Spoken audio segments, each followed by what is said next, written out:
أعوذ بالله من الشيطان الرجيم. بسم الله الرحمن الرحيم. النبي أولى بالمؤمنين من أنفسهم وأزواجه أمهاتهم وأولو الأرحام بعضهم أولى ببعض في كتاب الله من المؤمنين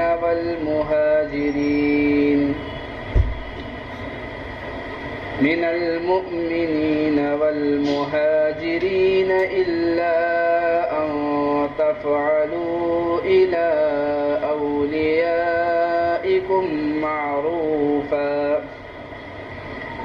كان ذلك في الكتاب مسطورا. وَإِذَا أَخَذْنَا مِنَ النَّبِيِّينَ مِيثَاقَهُمْ وَمِنكَ وَمِن نُّوحٍ وَإِبْرَاهِيمَ وَمُوسَى وَعِيسَى ابْنِ مَرْيَمَ وَأَخَذْنَا مِنْهُم مِّيثَاقًا غَلِيظًا لِيَسْأَلَ الصَّادِقِينَ عَن صِدْقِهِمْ وَأَعَدَّ لِلْكَافِرِينَ عَذَابًا أَلِيمًا.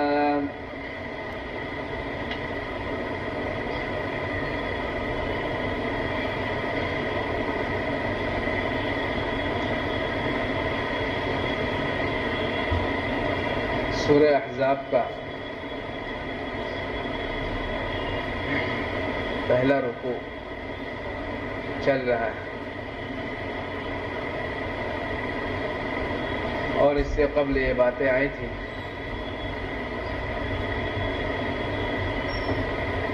کہ تین رسمیں جو جاہلیت میں رائج تھیں اور نبی صلی اللہ علیہ وسلم کو حکم ہوا کہ ان رسموں کو جو ہے وہ ختم کر دیں،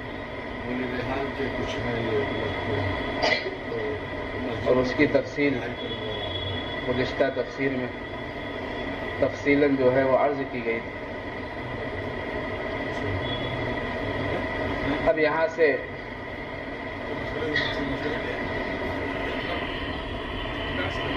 یہ بات بتلائی جا رہی ہے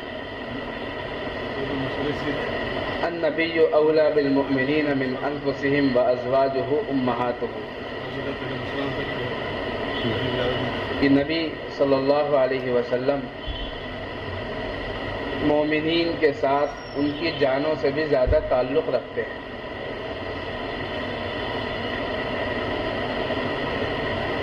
اس کا مطلب یہ ہے کہ نبی کا جو حق ہے وہ انسان کی ذات سے زیادہ ہے.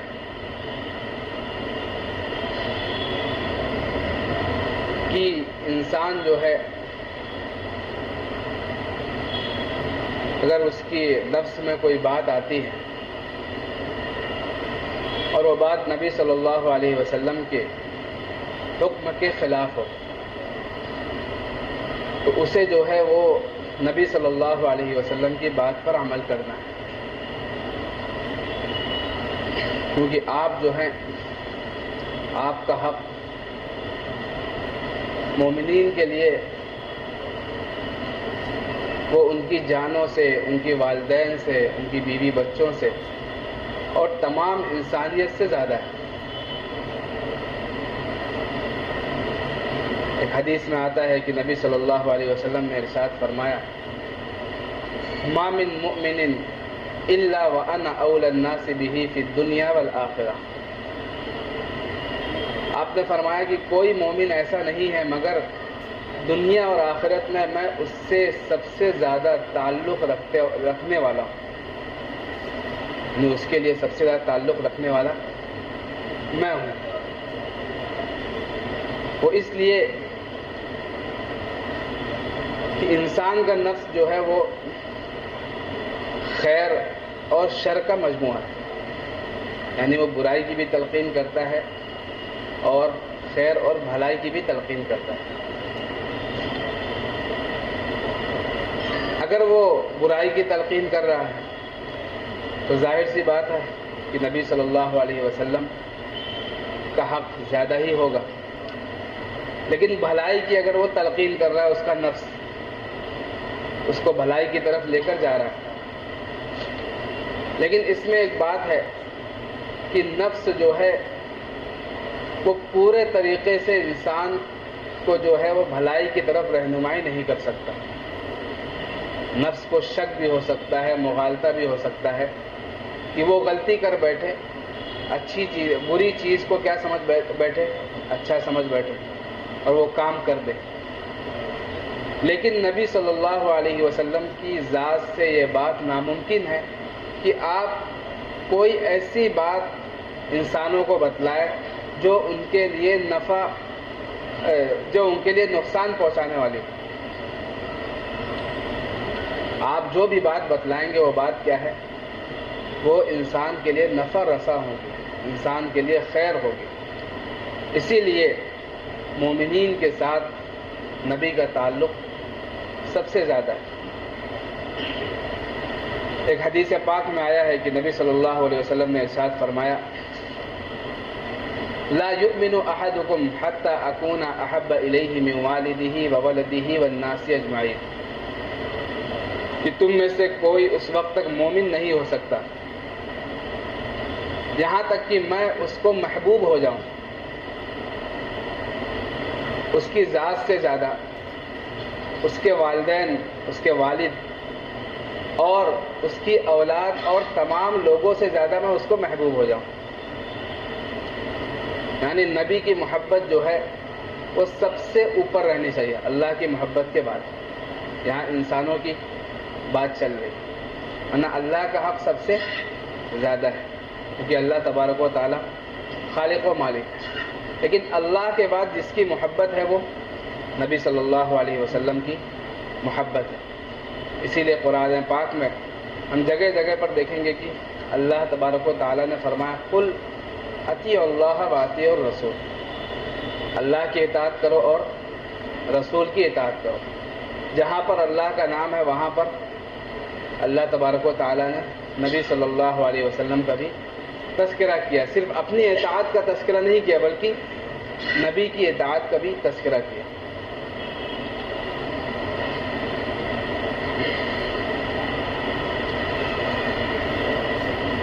نبی مومنین کے ساتھ ان کی جانوں سے بھی زیادہ تعلق رکھنے والے ہیں، یعنی ان کی جانوں سے بھی زیادہ وہ قریب ہیں۔ اور اس معاملے میں اگر دیکھا جائے تو نبی صلی اللہ علیہ وسلم کی محبت کا صحیح معنوں میں جنہوں نے حق ادا کیا ہے وہ صحابہ کرام رضی اللہ عنہم کی جماعت ہے۔ اس صحابہ نے نبی کی محبت کا کیا ادا کر دیا؟ حق ادا کر دیا۔ چنانچہ کچھ واقعات میں آپ کے سامنے ذکر کرتا ہوں کہ دیکھیں کہ صحابہ کی محبت جو ہے وہ آپ صلی اللہ علیہ وسلم سے کس درجے تھی۔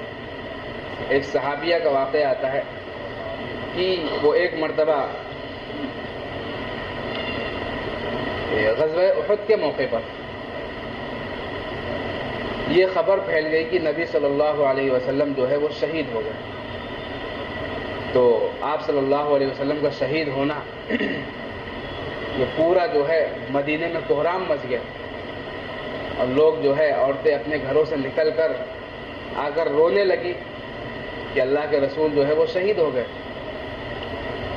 تو صحابیہ جو ہیں وہ ایک سواری پر سوار ہوئی اور میدان احد کی طرف نکلی۔ تو راستے میں ان کی ملاقات ایک صحابی سے ہوئی اور انہوں نے پوچھا کہ ما بالو محمد صلی اللہ علیہ وسلم، محمد صلی اللہ علیہ وسلم کا کیا حال ہے؟ تو ان صحابی نے کہا کہ محمد کے بارے میں تو مجھے نہیں معلوم، لیکن فلاں جگہ پر تیرا بیٹا جو ہے وہ شہید ہو چکا ہے، جا کر اپنے بیٹے کی خبر لے لے۔ تو وہ صحابیہ جو ہیں انہوں نے اس کا کوئی اثر نہیں لیا، بلکہ پھر آگے بڑھی تھوڑا آگے بڑھی، پھر ایک صحابی سے ملاقات ہوئی، کہا کہ ما بال محمد صلی اللہ علیہ وسلم، محمد صلی اللہ علیہ وسلم کا کیا حال ہے؟ تو کہا کہ محمد کے بارے میں تو مجھے نہیں معلوم، لیکن فلاں جگہ پر جا کر دیکھ لو، تمہارا شوہر جو ہے وہ شہید ہو چکا ہے۔ اب پھر آگے بڑھی اور تیسرے صحابی سے ملاقات ہوئی اور پوچھا کہ ماں بالو محمد، محمد صلی اللہ علیہ وسلم کا کیا حال ہے؟ تو انہوں نے کہا کہ محمد صلی اللہ علیہ وسلم کے بارے میں تو مجھے نہیں معلوم، لیکن فلاں جگہ پر جا کر دیکھو، تمہارا باپ جو ہے وہ شہید ہو چکا ہے، یعنی بیٹا، خاوند اور باپ۔ لیکن اتنا قریبی رشتہ، اس سے قریبی رشتہ کوئی بھی نہیں ہو سکتا مردوں میں۔ یا تو انسان، یا تو عورت کو کس سے محبت ہوگی؟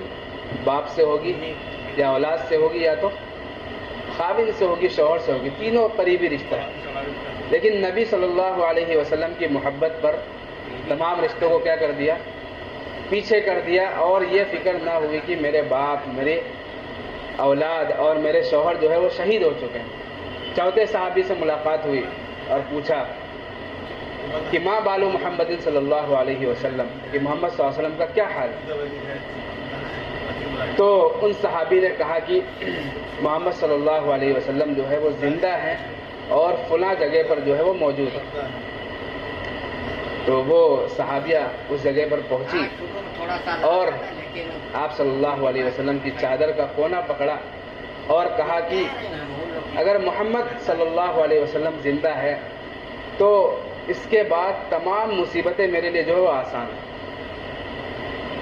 تو یہ تھا صحابیہ کا، ایک عورت کا نبی صلی اللہ علیہ وسلم سے محبت۔ ایک صحابی غزوہ احد کے موقع پر بالکل قریب المرگ ہے، مرنے والے ہیں، خون بہہ رہا ہے۔ دوسرے صحابی ان کے پاس آئے اور کہا کہ تمہاری کوئی آخری تمنا ہے، آخری خواہش ہے؟ تو انہوں نے کہا کہ میری آخری تمنا یہ ہے کہ میں نبی پاک صلی اللہ علیہ وسلم کا دیدار کروں۔ تو بالکل مرنے کے قریب تھے، تو دوسرے صحابی نے ان کو جو ہے کندھے پر اٹھایا اور لے کر گئے نبی صلی اللہ علیہ وسلم کی مجلس میں۔ تو آپ صلی اللہ علیہ وسلم کی مجلس میں جیسے ہی پہنچے وہ صحابی، تو بالکل جو ہے چست ہو گئے اور نبی صلی اللہ علیہ وسلم کا دیدار کیا، اور جب دیدار کر لیا تو وہیں پر جو ہے ان کا انتقال ہو گیا، روح جو ہے پرواز کر گئی۔ تو دیکھیے نبی کے دیدار کے لیے صحابہ کے دل میں کیسا جذبہ، آخری وقت ہے، مرنے کے قریب ہے، لیکن نبی صلی اللہ علیہ وسلم کی یہ صحابہ کے دلوں میں محبت ہے۔ اور صحابہ کے بہت سے واقعات، ایک واقعہ نہیں، پوری سیرت اور تاریخ کی کتابیں بھری پڑی ہیں کہ صحابہ نے کیسی کیسی محبت کی مثالیں قائم کی نبی صلی اللہ علیہ وسلم کے ساتھ۔ کہ آپ صلی اللہ علیہ وسلم وضو فرماتے تھے تو صحابہ جو ہے وضو کا جو پانی نیچے گرتا تھا وہ کیا کر لیتے تھے؟ اپنے ہاتھ میں لے کر اپنے چہروں پر ملتے تھے برکت کے لیے۔ یہ ایسی محبت، اور یہ تو سمجھ لیجیے انسان کی بات ہے، ورنہ آپ صلی اللہ علیہ وسلم سے محبت جو ہے وہ بے جان چیزوں کو بھی آپ سے محبت ہے۔ چنانچہ یہ مشہور واقعہ ہے کہ مسجد نبوی جب شروع میں بنی تھی تو وہاں پر ایک ستون تھا، ستون نہیں، کھجور کا تنا تھا، اور شروع میں ممبر نہیں بنایا گیا تھا۔ تو آپ صلی اللہ علیہ وسلم اس کھجور کے تنے پر جو ہے وہ ٹیک لگا کر خطبہ دیتے تھے۔ پھر صحابہ کے درمیان مشورہ ہوا کہ ایک ممبر بنا لیا جائے خطبہ دینے کے لیے۔ تو آپ صلی اللہ علیہ وسلم نے کہا کہ ہاں ٹھیک ہے، بنا لو ایک ممبر۔ تو ممبر جو ہے وہ بنا لیا گیا۔ تو جب جمعہ کا دن آیا اور نبی صلی اللہ علیہ وسلم خطبہ دے رہے تھے تو وہ کھجور کا تنا جو ہے وہ بچوں کی طرح جو ہے سسکیاں لے کر رو رہا ہے۔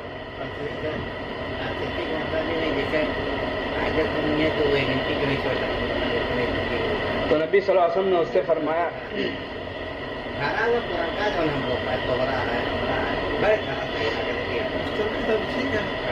کیوں رو رہے ہو؟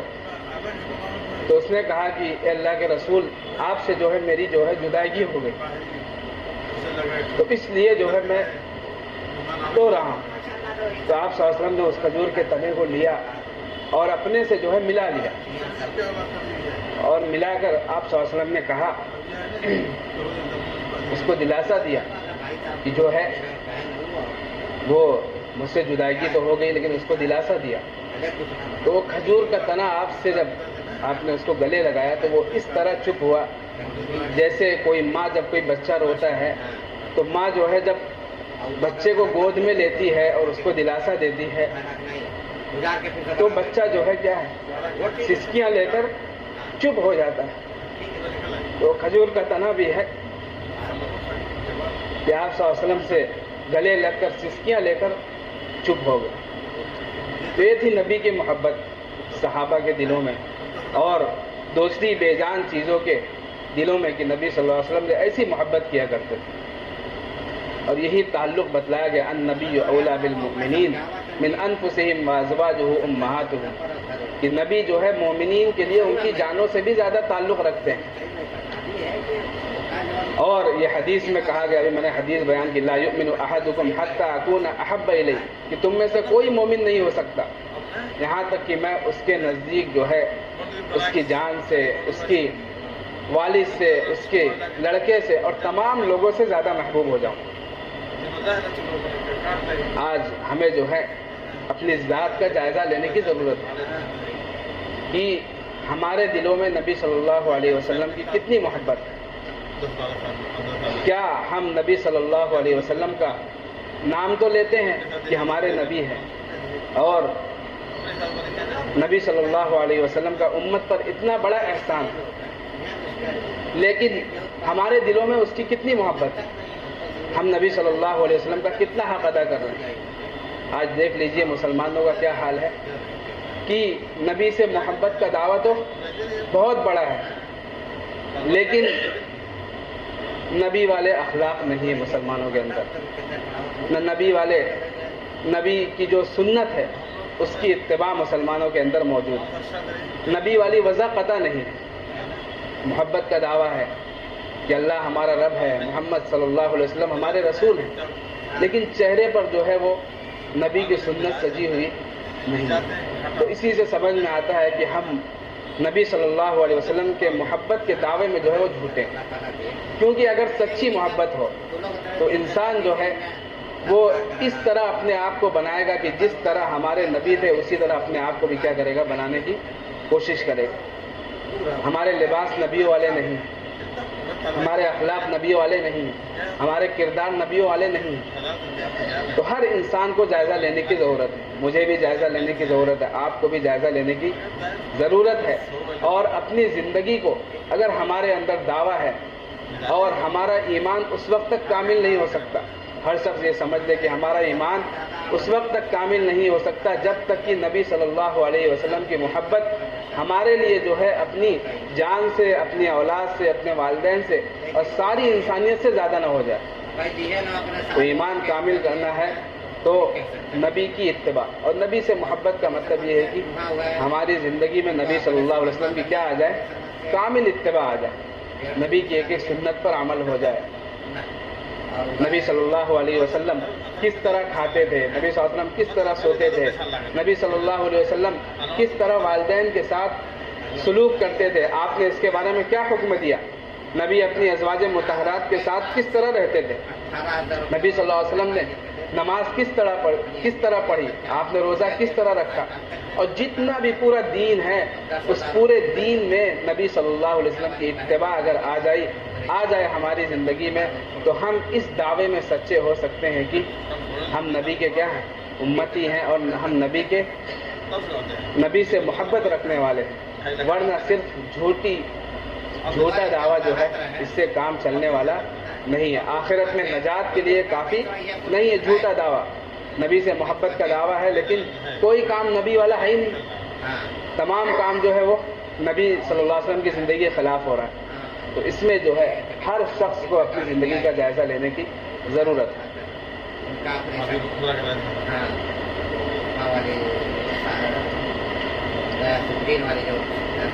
وازواجہ امہاتہم، اور نبی کی بیویاں مومنین کی مائیں ہیں.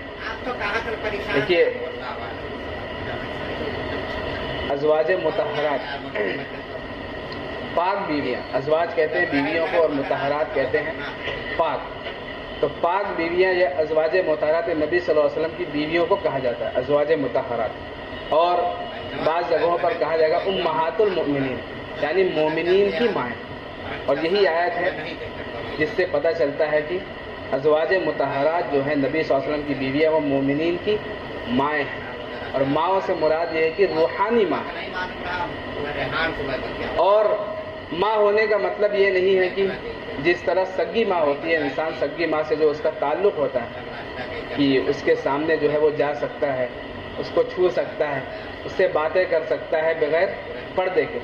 یہ مطلب نہیں ہے کہ ازواج کے ساتھ بھی یہ سلوک ایسا فیل کیا جا سکتا ہے، یہ مطلب نہیں، بلکہ یہ مطلب ہے کہ وہ مائیں ہیں اور نبی صلی اللہ علیہ وسلم بمنزلہ روحانی باپ کے. ایک تو ہوتا ہے جسمانی باپ، جسمانی ماں جو سگی ماں ہے، سگا باپ. اور نبی صلی اللہ علیہ وسلم پوری امت کے کیا ہیں؟ روحانی باپ ہیں. تو ظاہر سی بات ہے جو نبی صلی اللہ علیہ وسلم کی ازواج ہیں وہ کیا ہو جائیں گی؟ روحانی ماں ہو جائیں گی.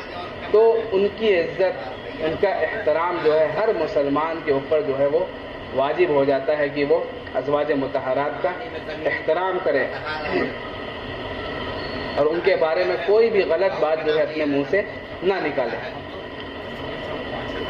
وَأُولُو الْأَرْحَامِ بَعْضُهُمْ أَوْلَىٰ بِبَعْضٍ فِي كِتَابِ اللَّهِ مِنَ الْمُؤْمِنِينَ وَالْمُهَاجِرِينَ إِلَّا أَن تَفْعَلُوا إِلَىٰ أَوْلِيَائِكُمْ مَعْرُوفًا كَانَ ذَلِكَ فِي الْكِتَابِ مَسْطُورًا.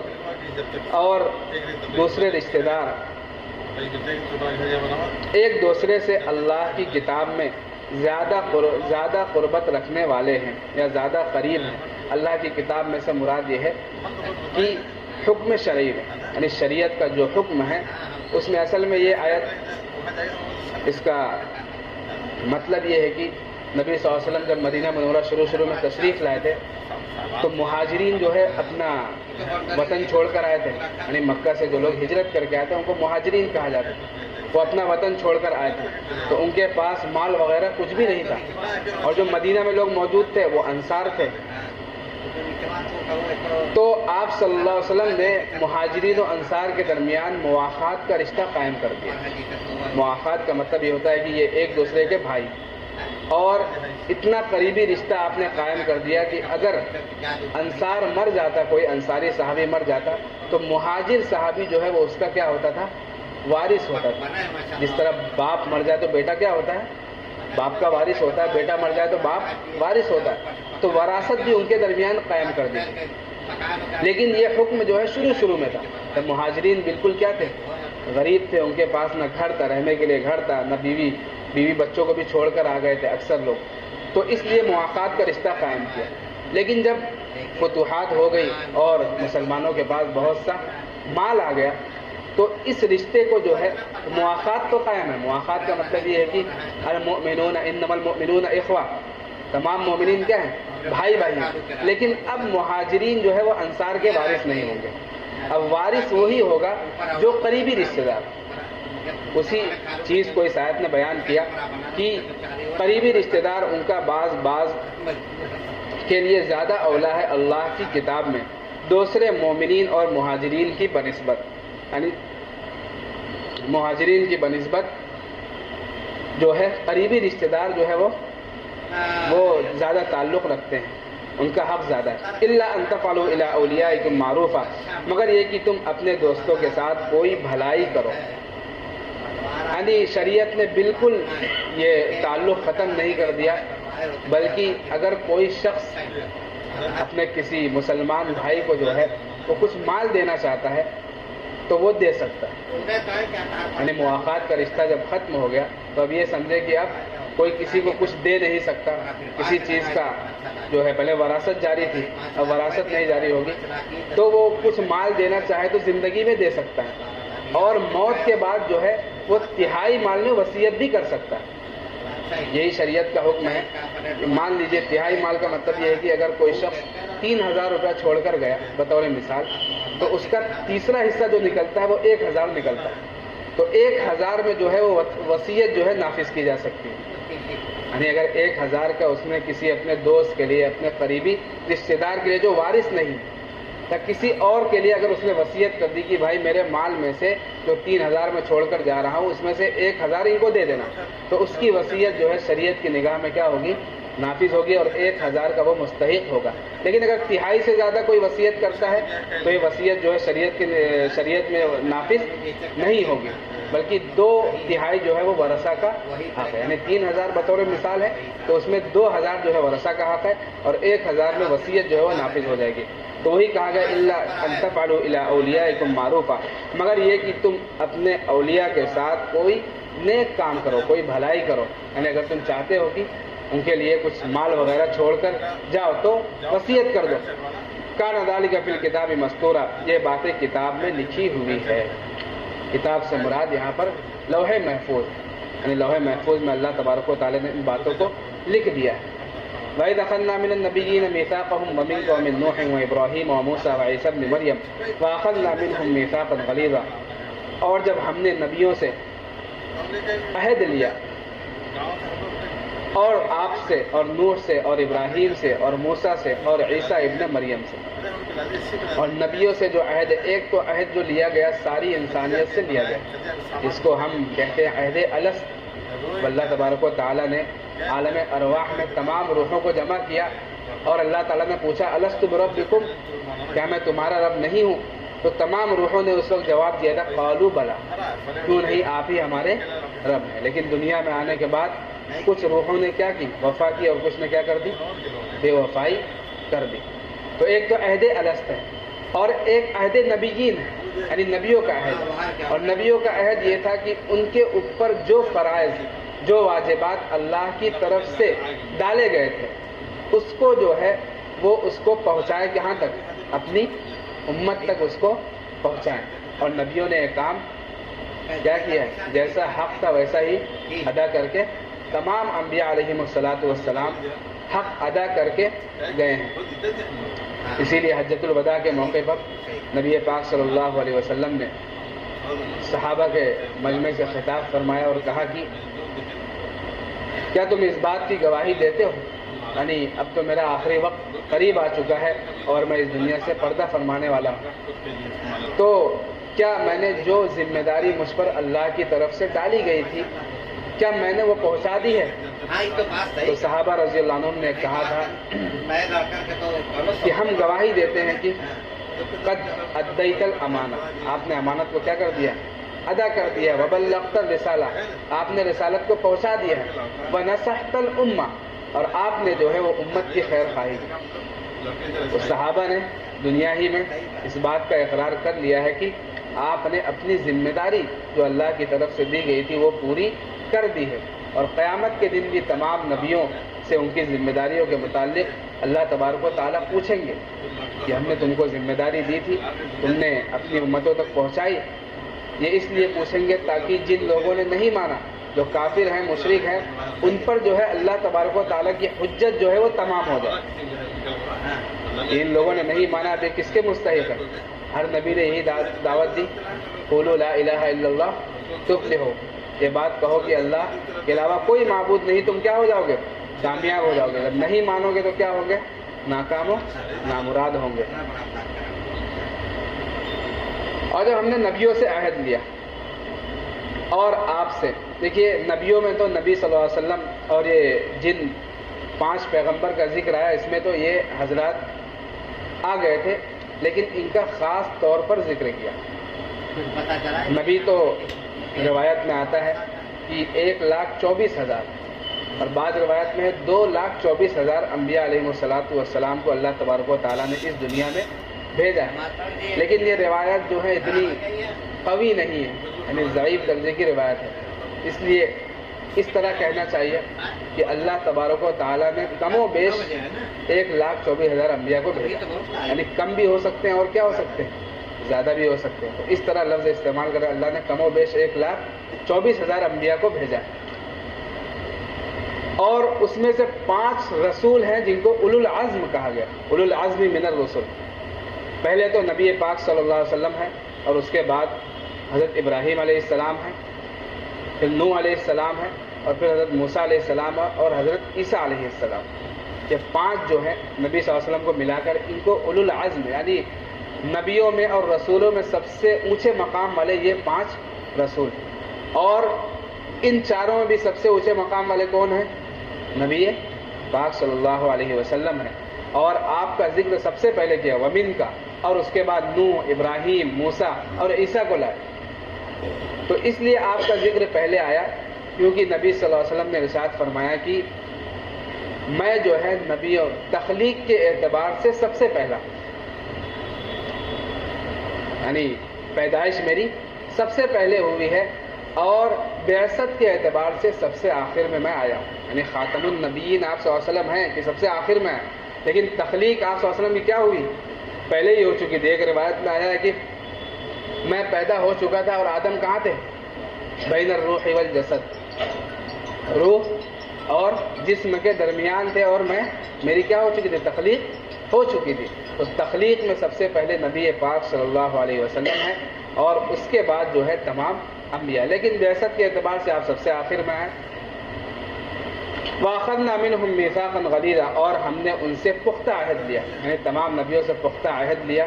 لِيَسْأَلَ الصَّادِقِينَ عَنْ صِدْقِهِمْ وَعَدَّ لِلْكَافِرِينَ عَذَابًا أَلِيمًا، تاکہ اللہ تبارک و تعالیٰ سچوں سے ان کی سچائی کے متعلق پوچھے، یعنی قیامت کے دن اللہ تبارک و تعالیٰ تمام نبیوں سے پوچھے گا، سچوں سے مراد نبی انبیاء علیہم الصلاۃ والسلام، کہ تم لوگوں نے جو ہے وہ جو ذمہ داری دی گئی تھی تمہیں نبوت کی، تم نے ان فرائض کو اور واجبات کو پہنچایا کہ نہیں؟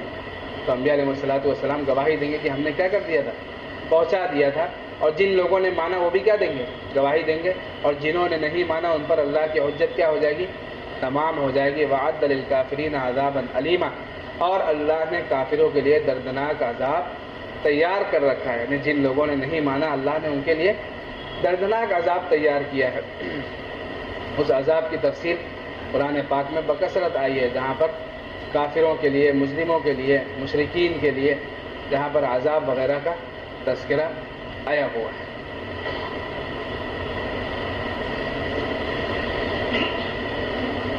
اللهم لك الحمد كما ينبغي لجلال وجهك وعظيم سلطانك، اللهم صل على سيدنا محمد وعلى آل سيدنا محمد وبارك وسلم۔